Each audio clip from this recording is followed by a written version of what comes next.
Og þú náttúrulega bendir á það sem leikari og búin að vinna mikið í leikhúsi. Þetta fótbolti er leikhús. Já, það það. Ég hef alltaf sagt það. Já. Og það var hlegið að mér þegar ég sagði þetta þegar ég var útskrifast úr leiklistarskólanum.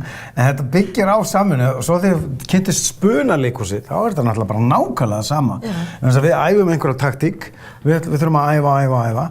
En síðan þegar við komum á sviðið, þá er bara spuni. Og við vitum það að þegar það er ákveðin föst leikatri í gangi, sko, alveg eins og í fótbolta.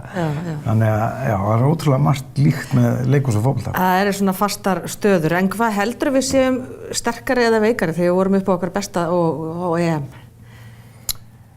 Ég held að við séum sterkari, sko. Náttúrulega reynslunum ríkari. Vantar Lars? Nei. Ég held ekki. Ég meina við unnum riðilinn til að komast á HM. Við gerum það ekki síðast. Nei. Og á EM, sko, og ekki heldur HM-riðilinn þar á undan. Ég meina, við erum að ná ótrúlegum úrslitum. Við erum að vinna Tyrkland 3-0 úti og nei, ég sakna Lars ekki.